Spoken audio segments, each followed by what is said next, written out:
There are moments in life when the world as you know it shatters, when the very foundation of everything you've worked for, loved, and believed in crumbles beneath your feet. For me, that moment arrived one cold, quiet evening when I discovered that the child I had raised for over a decade, my son, the one I'd loved and cherished, was not biologically mine. And the woman I had shared my life with, my wife, had been hiding this secret from me for 13 years. The evening had started like any other. I had just finished a long day at work and everything seemed perfectly normal. My wife was at home preparing dinner, while our son, who was almost a teenager, was in his room, probably playing his favorite video games. The house was peaceful, calm, and ordinary. But little did I know, the storm that had been brewing for years was about to erupt, and it would change my life forever. I had never imagined that something so devastating could happen to me. I had always been an ordinary guy. I didn't seek attention or drama. All I wanted was a quiet life with my family. I'd worked hard to provide for them, ensuring they wanted for nothing. My wife and I had been together for over a decade, and together, we had built a life I thought was perfect. We had a beautiful home, good jobs, and a son who I believed was everything I ever wanted. But that night, everything came crashing down. It started with a simple decision, a decision that, at the time, seemed trivial. I had heard some rumors about my wife's past that I had dismissed as nonsense, but they lingered in my mind, gnawing at me. There was a part of me that couldn't shake the feeling that something was wrong, something hidden beneath the surface. So, on a whim, I ordered a DNA test kit. I didn't tell my wife. I didn't want to cause trouble or make accusations without evidence. But deep down, I needed to know the truth. I needed to confirm what I suspected, just to put my mind at ease. Or so I thought. When the results came back, I couldn't believe my eyes. The child I had raised, loved, and protected for 13 years was not my biological son. The shock hit me like a wave, and everything I thought I knew about my life came crashing down. I was devastated.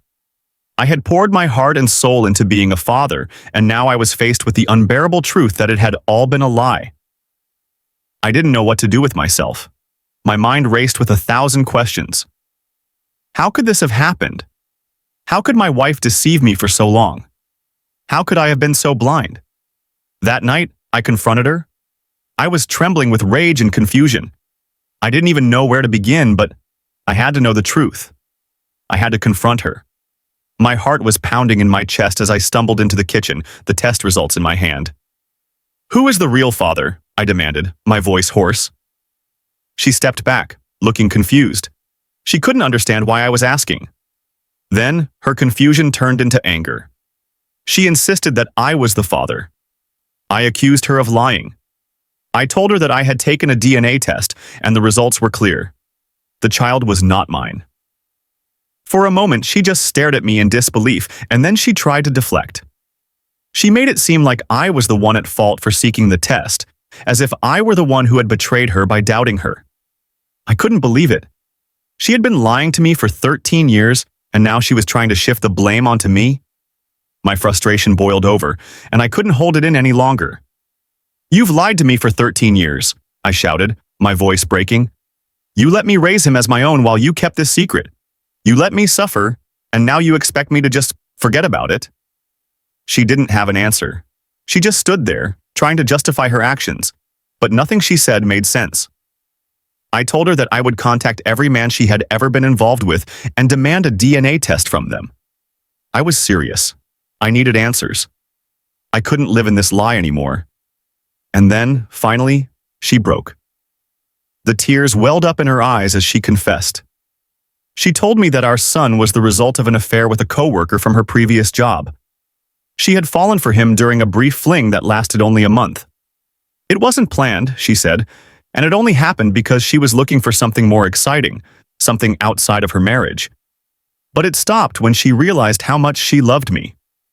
As she spoke, I couldn't comprehend her words. I had lived my life thinking that I had everything: love, family, happiness. But now I saw it all as a facade. Everything we had built together was based on a lie. And the worst part? I never suspected a thing. I had lived in blissful ignorance while my wife deceived me. I didn't know, she repeated over and over. It was a moment of weakness. It only happened once. But I couldn't believe her. The damage was done. I couldn't look at her the same way. I couldn't trust her. Every moment of our life together now seemed tainted, filled with lies and deceit. The foundation of our marriage had crumbled, and I was left standing amidst the wreckage. I needed space. I needed to get away from the house, from her, from everything. I couldn't face the reality of it all. So, I reached out to my boss and explained everything. He was concerned about my mental state and insisted on meeting me. I didn't know why, but his presence was oddly comforting. That evening, he took me out for dinner. We talked about everything, about life, about betrayal, and about the path forward. He shared a story of a friend who had gone through something similar. His friend's child wasn't biologically his, and the man had ended his life because he couldn't cope with the truth. It was a sobering story, and it made me realize just how fragile my situation was. But my boss also encouraged me to take some time for myself, to heal, to get away and think about what I wanted from my life moving forward. "Why don't you take that trip you've always wanted?" he suggested. "You've always talked about traveling, about exploring the world. Maybe now is the time." The idea of traveling, of escaping the pain, seemed so distant. But it also gave me a sliver of hope. I had always wanted to visit places like Kenya, Namibia, and Thailand. And now I felt like I needed to go. I needed to experience something different, something that would allow me to focus on something other than the chaos in my life. I applied for a tourist visa to Kenya, and to my surprise, it was approved within 24 hours. It felt like a sign, like a lifeline thrown to me amidst the storm. I booked my flight and left within days. Kenya was everything I had hoped for. The people were kind, the culture was rich, and the landscape was breathtaking. I went snorkeling, enjoyed boat rides, and spent time with the locals. For the first time in a long while, I felt at peace. The worries, the pain, the betrayal, all of it seemed distant. I could breathe again. But even in the beauty of Kenya, the truth still haunted me. I thought about my wife, about my son, and about the life I was leaving behind. I knew I had to return and face the reality of my situation. The pain of being lied to, of realizing that my whole life had been built on falsehoods, was too much to bear. I couldn't stay away forever. When I returned home, I made the hardest decision of my life. I was going to divorce my wife. The trust had been shattered beyond repair. Our marriage, which I had once believed was solid, was now a house of cards ready to collapse. "I need some space," I told my wife. "I can't look at you the same way anymore." She suggested marriage counseling, but I couldn't see how it would help. How could I trust her again? How could I ever feel the same way about her after everything that had happened? She had known for 13 years that our son wasn't mine, and she had kept this secret from me. She had betrayed me in a way that felt unforgivable. I told her I wanted an amicable divorce. I wanted to remain a father to our son, even though I didn't know how to navigate this new reality. He wasn't my biological son, but I had raised him, loved him, and cared for him. That part of me couldn't be erased.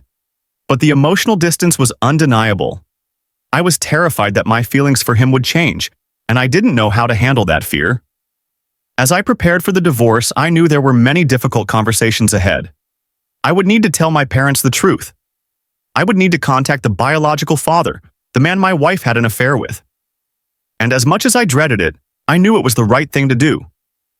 The divorce was a painful process, but I believed it was the only way for me to heal and move forward. I was still young, and I believed that one day I could build a new family, one that was based on trust and love, not lies. But for now, all I could do was take it one step at a time. The road ahead was uncertain, and I didn't know what the future held. But I knew I had to keep going. Life is unpredictable, and sometimes the truth has a way of revealing itself when we least expect it. What started as a life full of promises and dreams turned into a nightmare of betrayal and heartbreak. But even in the face of these challenges, I found a way to rebuild and move forward. The journey may not have been easy, but it was mine to take, and it was one that ultimately taught me the true value of trust, love, and self-worth.